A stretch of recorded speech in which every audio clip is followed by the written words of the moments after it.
How's it going, everybody? I'm Jackuwarz.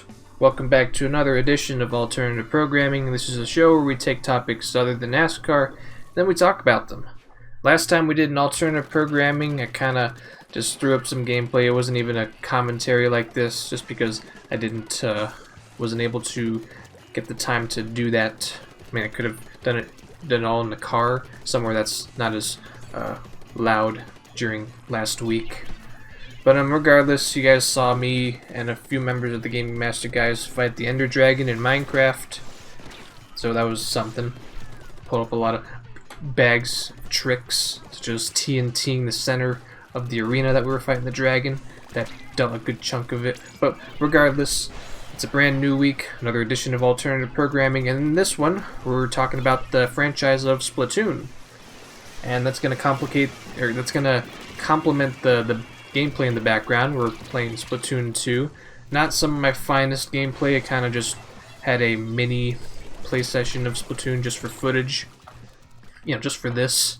And, I'm pretty much checked out on playing Splatoon 2. We're talking, I've been checked out since July of 2018. So, don't worry too much about the gameplay. I'm not too crazy about that. But anyways, let's start with my beginnings of Splatoon. Of course, I played the original game when it came out on the Wii U in May 2015. It was definitely an installment that boosted the what can I use? But the potency, let's just say, because I have nothing better to bring up, as it's one of those games that's if you had a Wii U, you're definitely gonna play Splatoon. Right up there with Super Smash Bros. For Wii U and Mario Kart 8. And so I remember it was I had a kind of a big set of gifts for my birthday in that year 2015. I got the game, of course. My parents also got me the two amiibos, Inkling Boy and Inkling Girl. And then I think the salesman at GameStop, the upsold, does say a player's guide, or maybe I looked at it too and wanted that as well. And my parents ponied up to a player's guide of Splatoon as well. So I got all that for my birthday that year, Splatoon. Enjoyed the living heck out of it. Actually, I do want to mention the global test fire that Nintendo held several weeks prior before the game came out. It was kind of interesting. I think Jamie played more of that global test fire than I did. I knew for a fact. I still remember there's one test fire being held at 3 a.m. in the morning, and then I hear Jamie coming into my room to play Splatoon, to play that on the Wii U that I have sit up there, and yeah, it was something. I mean, you got to do what you got to do to get as much time out of a demo, limited time of a game that you're looking forward to. But that's something. As for going back to when Splatoon first came out, for sure I made it a mandatory thing to play the single player, and it was something. I didn't really bother playing through the game single player multiple times. Just played it once and then went on my merry way. DJ Octavio as the final boss was kind of something, kind of the highlight of the entire game, I felt, because I say the music was alright. That's another thing I need to get into addressing, the music. I'm not a huge fan of the vocals, but because of the whole, it sounds like the squids are just singing underwater. That's not my cup of tea exactly. I feel I can get a kick out of different designed melodies, or designed not lyrics. Yeah, that kind of vocal design. But there are some good melodies from the soundtrack that I'm alright with. But I didn't really think too much about the game's music. That's something.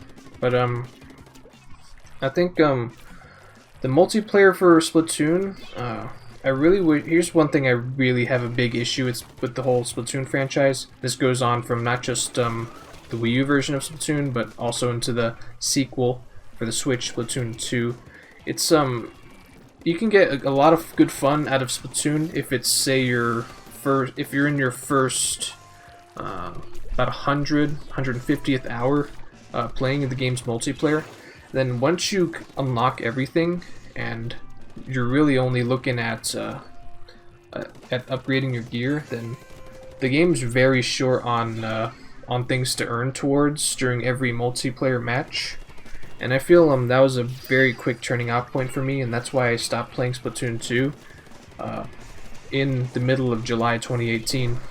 Is that there's very little things to do, and all you really have left to do is to just work towards getting certain perks for each gear, and then just like, okay, win every game like it's a league play or something. And then that right there, if I'm trying to, if I have very little things to work towards when playing a multiplayer match, and it's solely me trying to win the game, then that very much quickly raises the stress values for me, in that multiplayer game. Because let's not also mention that in multiplayer shooter games especially, they can be very stress-inducing because of whether it be the maps or just gunfights are just very intense, let's just say.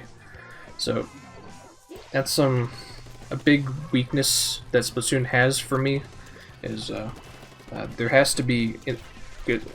When the third game got announced in the direct later or earlier this year, my biggest wish for Splatoon 3 is that I hope that they improve the progression system, or rather just give us more things to earn towards, something that's just going to take our mind off of trying to win every single match like it's a big sweat contest, or rather a big league championship game. Anything that can make this online shooting game, Splatoon, feel more casual and anything but hardcore. I think that's what's gonna help me get back into the Splatoon franchise. Because if anything, I really don't want to have to compare Splatoon to Call of Duty, but I'm gonna have to, because both games I feel suffer from the same fate, and that's both games just don't give you a whole lot to work towards, such as unlocking things and giving you cool incentives to keep playing. And if it's just you playing every match just to win, then that's a very big thing to turn to just check out on.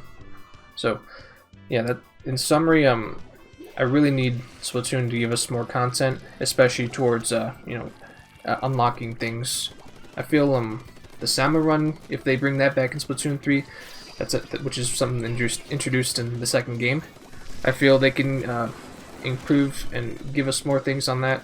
An endurance mode version of that would be great, even though it could get kind of repetitive. That's the one weakness, or one thing I didn't like about Splatoon 2 Salmon Run, is that it was always 3 rounds, and the match always ended. I feel, I guess it would make sense not to have this mode with randoms, but at the very least, if you had some sort of endurance mode that you can play with friends, then that'd be something. It'd be absolutely something amazing. And also, I'd also have it so you don't always have a specific set of weapons. You can just choose whatever weapon you got, or maybe depending on where you go and how you go about certain things, you can earn. You can either, like, say, buy or get a different weapon. Okay, kind of like Call of Duty Zombies, where you just get points and then, okay, you buy what gun you want to get. You just gotta find it off a wall or something. But, okay, maybe not have it just like that, but some way where you can use whatever weapon you want at any time during Salmon Run. I think that would be something. Because, the way that we have Salmon Run now, it really, the mode dictates on what weapon you're using. Because if it's something like, say, we'll say for example the Swiffer or the Bamboozler, something that's really slow, and you're not going to be getting a lot of turf out very quickly, as opposed to when you're fighting multiple boss enemies from the Salmon Run mode, then you're hardly going to stand a chance. You're going to need to rely on your teammates that can get out more turf and take out more baddies that are much quicker rate than what you're doing with your weapon. So there you go. That's that. And then I think that's really all I got for Splatoon. I feel it's one of the, for sure, Splatoon, even in the Wii U era, it's one of the highest stress-inducing games for me. And I made that apparent after July of 2018 rolled around, and I just stopped playing and just wanted to focus on more games that just wouldn't do that for myself. But I feel my only way of getting back into Splatoon regularly is how well a progression system and the game, any new game modes that get introduced in this new third game next year. But that's all I really have for Splatoon. I guess I can give you my thoughts on Splatoon coming to Super Smash Bros. Ultimate. That was, if you want my quick take, it's an inevitable pick to have Inklings in the Smash Ultimate. They came with the on-disc game. Actually, they were announced as the very first newcomers, and they were announced alongside the teaser for Super Smash Bros. Ultimate. So no surprise that the Inklings were going to get into Super Smash Bros. It was more so, are the Octolings going to be following them into Smash Bros., which we don't know as of yet, whether it be if this final fighter that's going to be in Smash Bros., is that going to be just another fighter? Are we going to see any more Echo Fighters before Smash Bros. Ultimate support gets discontinued? We don't know for sure. But there you go. And the Inkling, and there's a small handful of other characters in Smash Ultimate that are like this too, but the Inklings I hardly ever fight as. I don't think I've ever played a serious match with Inkling, ever, which you might see that as a shocker. I haven't even did all the characters in the classic mode yet. I think I did the first third of characters, and then kind of stopped, and then started playing other games. There's the thing with doing classic mode for the umpteenth time in the fifth game in the installment kind of gets samey, and then you realize, oh, there's some other games you'd be playing. There's Celeste. There's point is, I didn't want to spend so much time on playing Splatoon and Smash Brothers. At that time in 2018, I just wanted to break the monotony and just find other games to play, which I did. And maybe I'll come back to Splatoon. I for sure got my fill with Super Smash Brothers.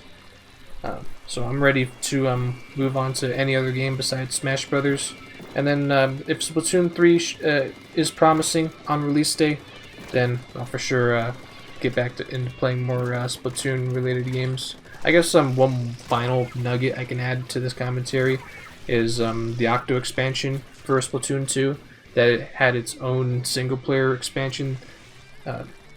If there's ever a shooter that has DLC, they need to take inspiration from the Octo expansion, because that's how you do DLC. Just like Far Cry 3, when they had the Blood Dragon expansion, it was kind of like that. Even though both the Octo expansion and Blood Dragon, they both threw in that 1980s synthwave theme.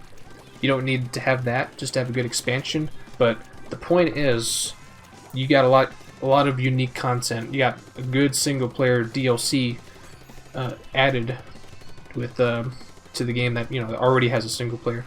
Those are I feel is a recipe for a good DLC expansion, and it's very worthwhile. I still need to get back and do more of the Octo expansion. That's something that maybe you can probably see again if there's any more Splatoon content that I have here, because I hardly have any Splatoon 2 content on my channel. I think this is the only one that I have, and if there's Splatoon content, then it's of the first game several years ago. But yeah, if you see Splatoon content on alternative programming, I'll for sure show you some gameplay of me playing the Octo expansion. That's a guarantee. But for now, that's going to wrap up my retrospective series, franchise retrospective on Splatoon. I hope you guys enjoyed this installment of alternative programming. In the next one, we're going to be talking about the Persona franchise. Forward to that. Thank you for watching as always. I'll catch you next time.